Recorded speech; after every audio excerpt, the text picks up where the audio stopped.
बिस्मिल्लाहिर्रहमानिर्रहीम। Respected student, आज हम पीपीएससी एफपीएससी के मैथ से रिलेटेड पास पेपर सॉल्व करने लगे हैं। सबसे पहला क्वेश्चन है हमारे पास, if x% of 25/2 is 150 then what value of x is. जब भी इस तरह के क्वेश्चन है याद रखिएगा तो इसके लिए ये ट्रिक यूज करें।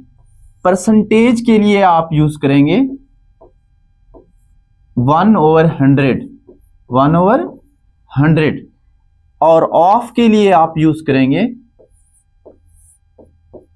मल्टीप्लाई। ऑफ के लिए क्या इस्तेमाल करना है? मल्टीप्लाई। और इज के लिए आपने इक्वल टू यूज करना है, याद रखें। और व्हाट मीन्स व्हाट के लिए आप इस्तेमाल करेंगे, ये अननोन वेरिएबल है, इसके लिए कोई भी इस्तेमाल कर सकते हैं, एक्स यूज कर। जब भी परसेंटेज से रिलेटेड क्वेश्चन एग्जाम में आ जाए तो इस ट्रिक को याद रखें। परसेंटेज के लिए क्या यूज करेंगे? 1/100।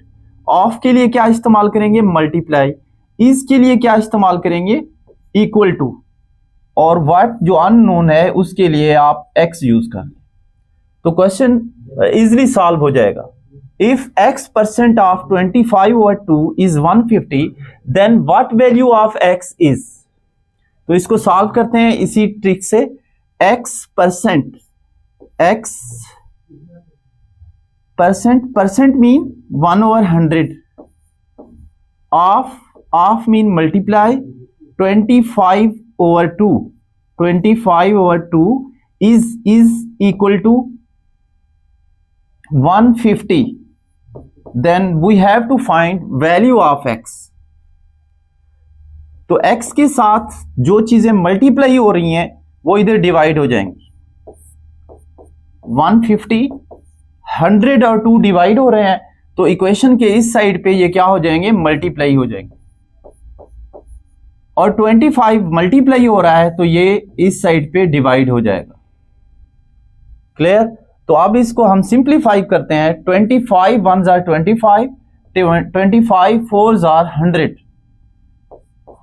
4 2s are 8, 4 2s are 8। इनको मल्टीप्लाई करें, 8 0s are 0, 8 5s are 40, 4 carry, 1 8s are 8 and 4 plus करें तो ये क्या आता है हमारे पास? 1200 आता है। क्या आता है? And answer is 1200। याद रखें, जब भी आपका वास्ता परसेंटेज के क्वेश्चन से पढ़े तो इस ट्रिक को इस्तेमाल करें, क्वेश्चन जल्दी हल हो जाएगा। परसेंटेज के लिए क्या इस्तेमाल करेंगे? 1/100, बिकॉज परसेंटेज रेशो है किसी भी नंबर की 100 के साथ। ऑफ के लिए क्या इस्तेमाल करेंगे? मल्टीप्लाई। इस के लिए इक्वल टू इस्तेमाल करेंगे। और व्हाट जो है अननोन वेरिएबल के लिए आप एक्स यहां पहले से मौजूद है तो हम नहीं इस्तेमाल करेंगे। x% x मीन आगे मल्टीप्लाई परसेंट 1/100, आगे ऑफ के लिए मल्टीप्लाई 25/2 इज के लिए क्या इस्तेमाल करेंगे? Equal to 150। और जैसा कि हम इक्वेशन में करते हैं, जो चीजें यहाँ पे डिवाइड हो रही हैं इस साइड पे क्या हो जाएंगी? मल्टीप्लाई हो जाएंगी। और जो चीजें मल्टीप्लाई हो रही हैं इस साइड पे क्या हो जाएंगी? डिवाइड हो जाएंगी। देखते हैं नेक्स्ट क्वेश्चन को। और नेक्स्ट क्वेश्चन है हमारे पास, 30% of 100 is equal to 3% of what?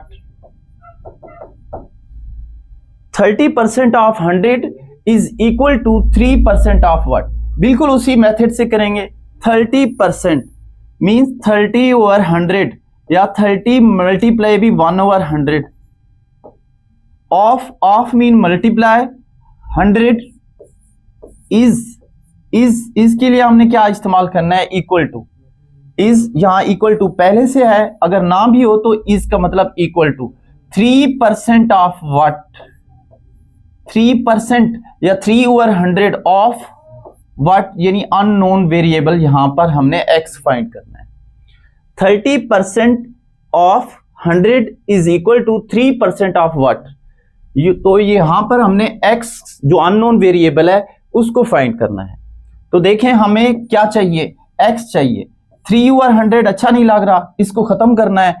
100 100 से कैंसिल हो गया तो ये 30 ये वाला 100 जो यहां पे डिवाइड हो रहा है इधर जाकर क्या हो जाएगा मल्टीप्लाई, 3 मल्टीप्लाई हो रहा है तो ये क्या हो जाएगा डिवाइड,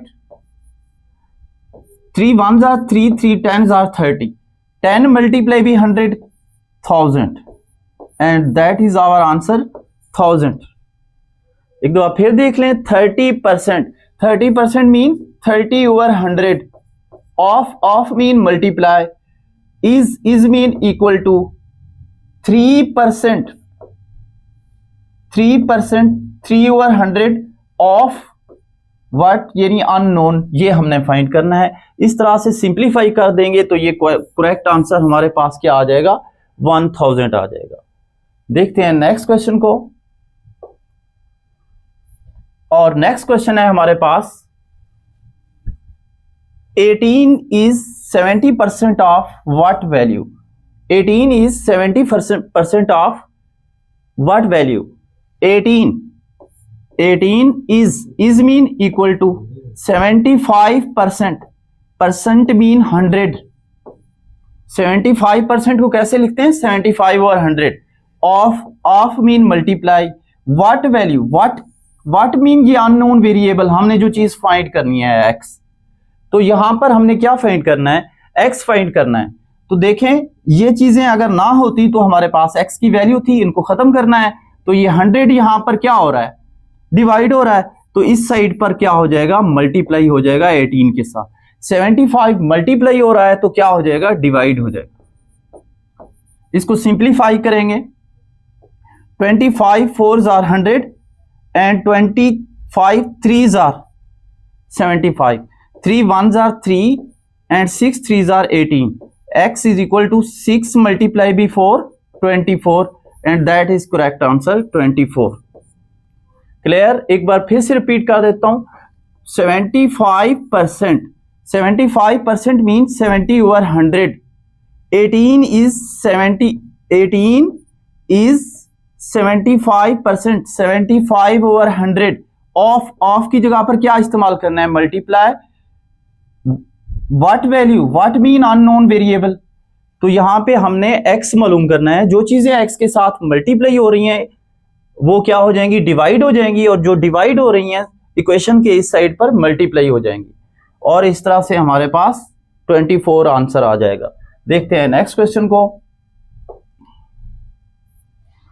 नेक्स्ट क्वेश्चन है हमारा प्रोपोर्शन से रिलेटेड। याद रखें प्रोपोर्शन 2 टाइप्स की होती है, प्रोपोर्शन 2 टाइप्स की होती है, direct proportion and inverse proportion.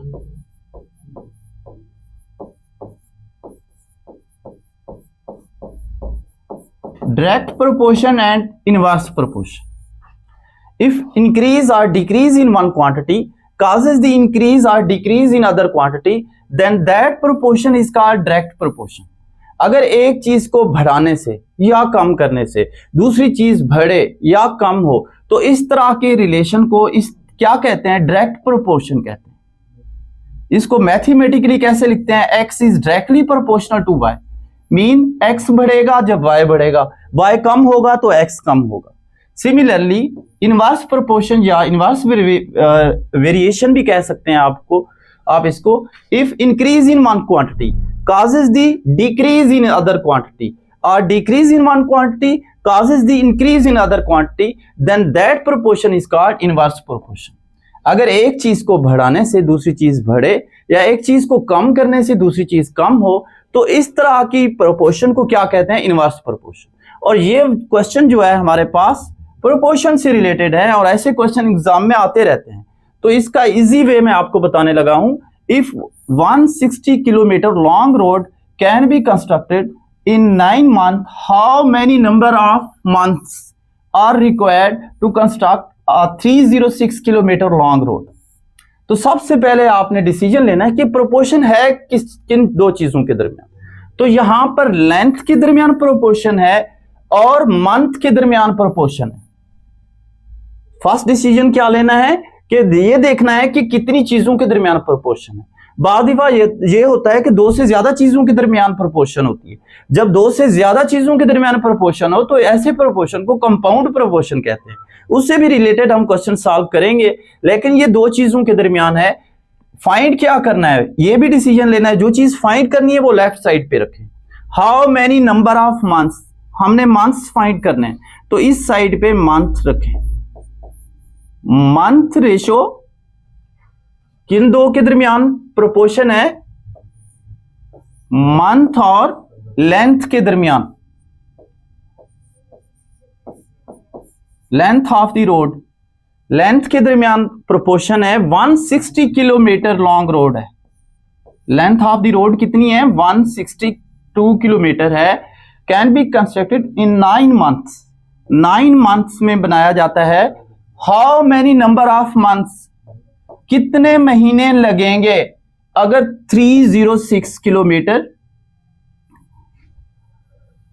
Months हमने फाइंड करना है, कितने की जगह पर हम x यूज करेंगे, हाउ की जगह पर x यूज करेंगे। तो 160 किलोमीटर और 306 किलोमीटर लॉन्ग रोड को बनाने के लिए कितने मंथ्स लगेंगे। तो यहां पे ये एरो लगाना है, जहां पे x है वहां पे एरो ऊपर की तरफ लगाना है। अब यहां पर क्या लेना है, डिसीजन लेना है। डिसीजन लेना है क्या ये डायरेक्ट प्रोपोर्शन है या इनवर्स प्रोपोर्शन। देखें 162 किलोमीटर लॉन्ग रोड है, उसके लिए 9 मंथ्स लगते हैं। अगर लेंथ ऑफ द रोड ज्यादा है, 306 किलोमीटर है, तो आप बताएं कि मंथ ज्यादा लगेंगे ना, रोड ज्यादा बनाना है तो दिन भी ज्यादा लगेंगे, मतलब पीरियड ज्यादा लगेगा। तो ये एक चीज को बढ़ा रहे हैं, पहले की 162 थी, अब कितनी हो गई है, 306 बढ़ गई है। तो हमें लग रहा है, अभी आंसर का हमें पता नहीं है, हमें लग रहा है कि अब मंथ्स ज्यादा लगेंगे। तो एक चीज को बढ़ाने से दूसरी चीज बढ़ रही है, तो ये कौन सा प्रोपोर्शन होता है, डायरेक्ट प्रोपोर्शन होता है। अगर डायरेक्ट प्रोपोर्शन हो तो आपने एरो का निशान सेम रखना है। अगर इनवर्स प्रोपोर्शन हो तो जहां पे एरो का निशान आपने अपवर्ड डायरेक्शन में दिया तो इसमें डाउनवर्ड डायरेक्शन को देंगे।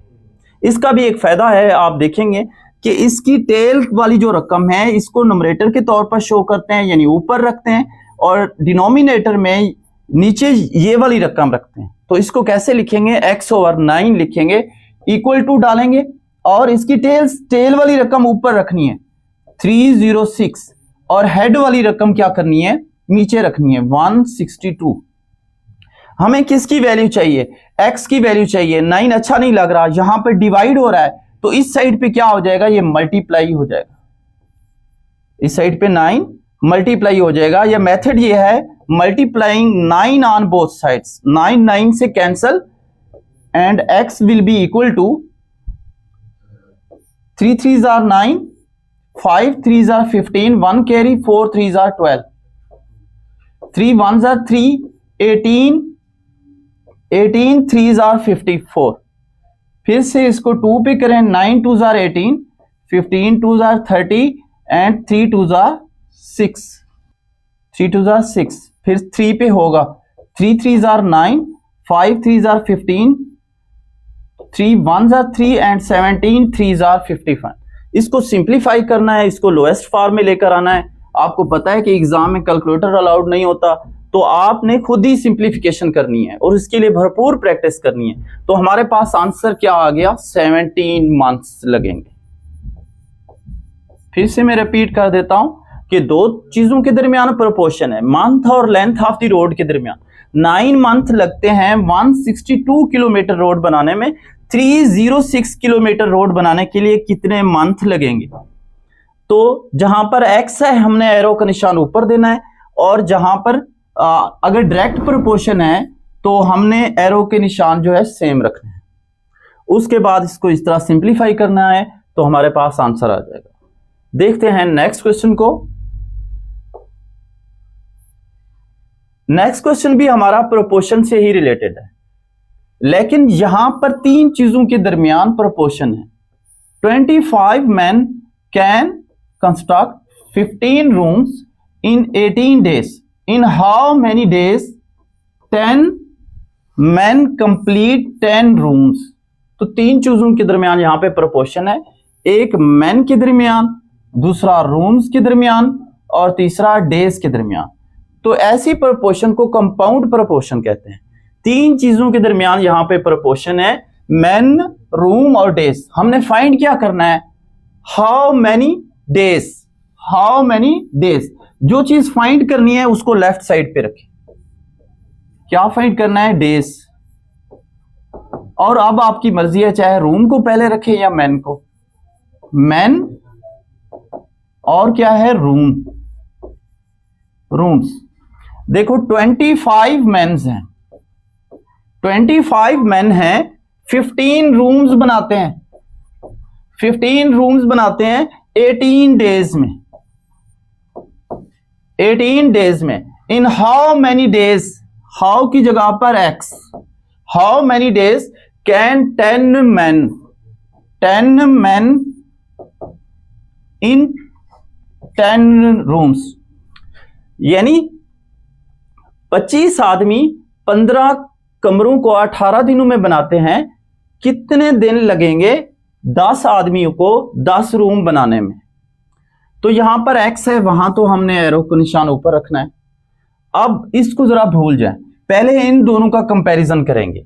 देखो 25 मेन्स हैं, एक मैन है, एक काम को करने में उन्हें 18 दिन लगते हैं। अब आदमी कम हो गए हैं तो क्या होगा, डेज ज्यादा लगेंगे। अगर वर्कर्स कम हो गए हैं तो डेज ज्यादा लगेंगे। एक चीज को कम किया है, देखिए ना, पहले 25 था, उसको डिक्रीज किया है तो ये 10 हो गए हैं। तो हमें लग रहा है कि अब दिन ज्यादा होंगे। अभी हमें आंसर का नहीं पता, हमें लग रहा है कि उनको डेज ज्यादा लगेंगे। तो ये कौन सा प्रोपोर्शन है, ये इनवर्स प्रोपोर्शन। तो इसमें इनवर्स में जो है ना, एरो का निशान आपने क्या करना है, इसके अपोजिट रखना है। क्लियर। अब हम रूम्स और डेज का कंपैरिजन करेंगे, रूम्स और डेज का कंपैरिजन करेंगे। इनको भूल जाए। 15 रूम्स बनाने में 18 दिन लगते हैं, 10 रूम बनाने में कितने डेज लगेंगे। अब रूम कम हो गए हैं तो ऑब्वियसली जो डेज होंगे वो कम लगेंगे। तो ये एक चीज को कम किया है, हमें लग रहा है दूसरी चीज भी कम हो गई है, कम होगी।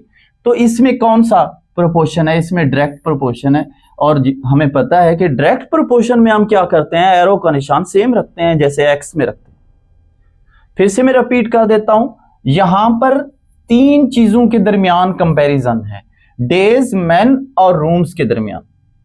देखें, जो चीज फाइंड करनी है उसको लेफ्ट साइड पे रखना है और बाकी आपकी मर्जी है, पहले मैन रख लें या रूम रख लें। जहां पर आपने एक्स यूज किया है वहां पे एरो का निशान अपवर्ड रखना है। अब ये देखना है, पहले दो का कंपैरिजन कराना। एक काम को कंप्लीट करने में 25 मैन को 18 डेज लगते हैं। अब मैन कम हो गए हैं, कुछ मजदूर छुट्टी पे चले गए हैं जो वर्कर्स होते हैं, तो क्या होगा, अब डेज आदमी पीछे कितने बच गए हैं, 10। तो हमें लग रहा है कि अब काम ज्यादा दिन लगेंगे। तो फिर क्या होगा, ये इनवर्स प्रोपोर्शन है और इसमें हमने एरो का निशान इसके अपोजिट देना है। अब इसको भूल जाएं। अब इन दो का कंपैरिजन कर रहे हैं हम, डेज और रूम्स का। देखो 15 रूम बनाने में हमें 18 डेज लगते हैं, कितने भी आदमी हो चाहे। अब 10 रूम बनाने में कितने डेज लगेंगे। देखिए रूम्स कम हो गए हैं तो डेज भी कम लगेंगे। तो एक चीज को कम किया है, दूसरी चीज कम होगी हमें लग रहा है। तो ये कौन सा प्रोपोर्शन है, ये डायरेक्ट प्रोपोर्शन है। और डायरेक्ट प्रोपोर्शन में हमने एरो का निशान सेम रखना है। अब इसको सॉल्व करेंगे, जो इसकी टेल वाली रकम है उसको ऊपर रखेंगे, जो हेड है उसको नीचे रखेंगे।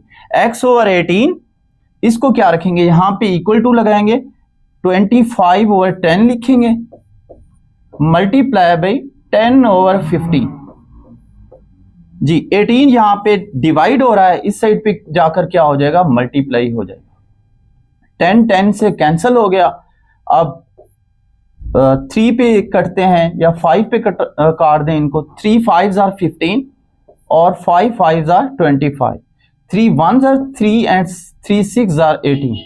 5 6s are क्या होंगे, 5 मल्टीप्लाई भी 6 30 and that is correct answer. 30 days लगेंगे।